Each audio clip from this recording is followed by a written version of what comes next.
And because most of these issues started as very local issues that could be handled through law enforcement alone. I tell you, Boko Haram itself, Boko Haram started as a local issue, an issue, that was triggered by the wearing the law,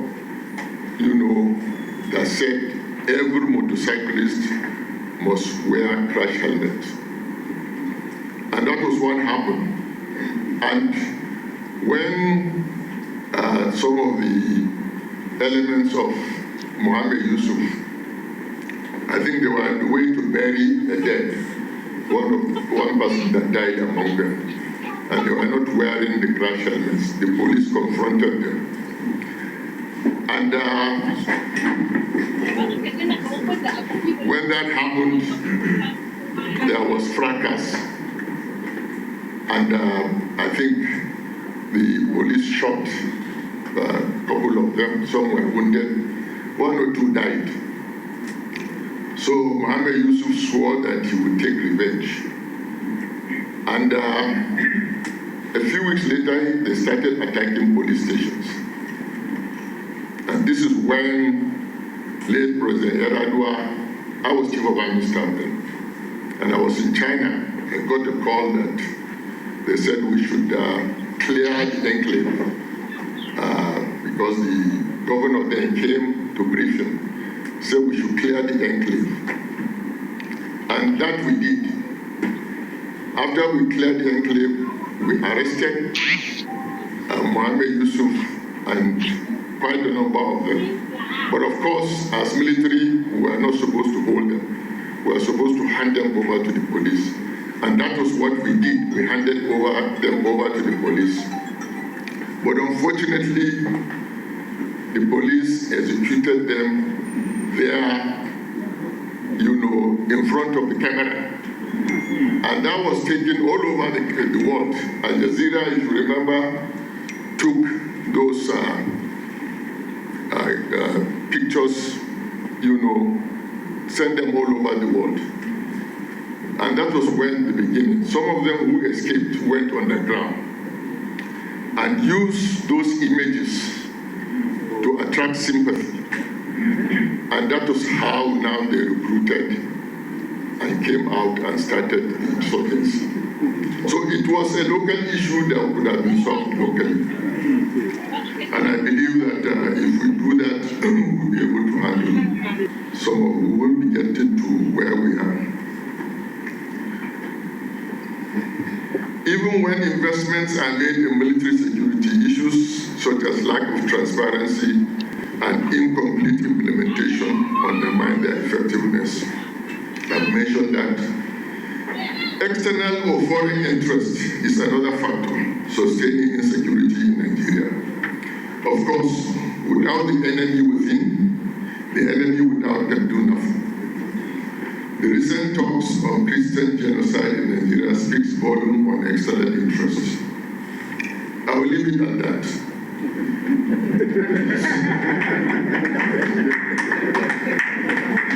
So that our panelists will give their views or perspectives on Trump's threats to use force on Nigeria to protect Christians. But I want to say that America doesn't protect anybody's interest in what is happening. I lived in America and I know. I studied Masters in Political Science and I mixed very well with some of them. America doesn't protect anybody's interests. They protect theirs. And we almost understand that. Security investments must therefore go beyond bullets and bullets. We cannot solve Nigeria's challenges through force alone. A whole of society approach is needed, involving government, civil society, and local communities. Only by addressing the broader definition of security can we hope to make lasting progress. Now, governance and policy gaps.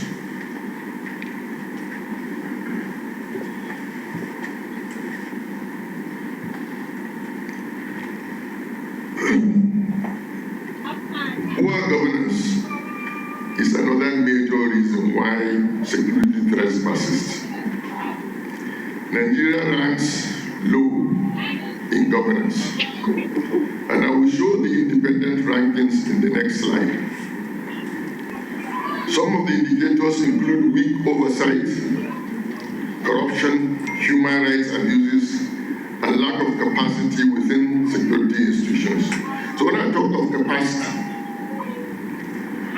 any security agency, whether that is operational, must have the capacity not only to monitor, our security sector agencies must have the capacity of not only to monitor, but also the capacity to respond to emergencies. If these two capacities are not balanced, it's going to be very, very difficult to contain the extent of insecurity. Now I give two examples which are recent. The attack on Abuja-Kaduna train. It took several hours for that attack. They took several hours to execute that operation, the terrorists, and took away significant number of passengers with them and walked through the forest from Kaduna, I think, to somewhere in Niger State. But throughout this period, there wasn't response that would have traced them, and dealt with them. The second one is the attack on Kuje prison. The same thing, that nothing was achieved to avert that, to either avert or even to trace them. Some of the indicators include weak oversight, corruption, human rights abuses, and lack of capacity within security institutions. Now, the 2019 National Security Strategy was intended to address these challenges, but it contains several critical gaps. What are these gaps? There is insufficient focus on cybersecurity and digital threats. There is limited integration of human security issues such as poverty, unemployment, etc. There is weak interagency coordination and lack of clear framework for collaboration. Underestimation of socioeconomic environmental drivers of insecurity, very clear.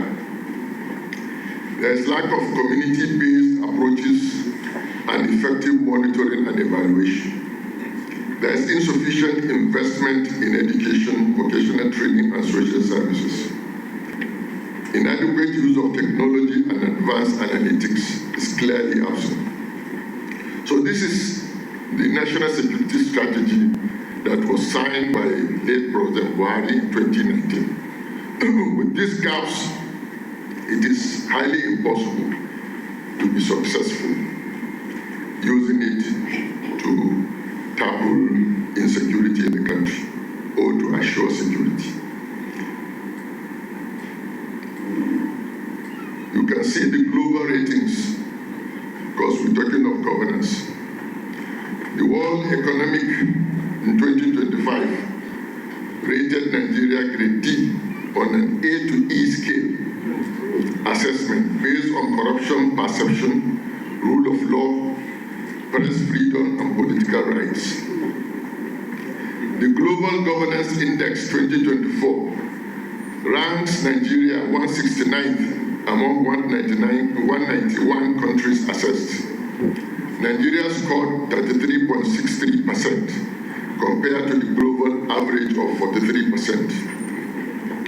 Now, Chandler Governance Index 2025 ranks Nigeria 116 out of 120 countries assessed with an index of 0.289. The 2024 Coming Home Now in Africa the 2024 Mo Ibrahim Index, at least most of us know that one, of African governance, ranked Nigeria 33rd among the 54 African countries. So you can see that with all this, Nigeria is poorly rated in terms of governance. Now next, climate change and security. Climate change is a significant factor in intensifying Nigeria's security challenges. Long-standing harder farmer conflicts have been exacerbated by environmental degradation, particularly the depletion of land and water resources.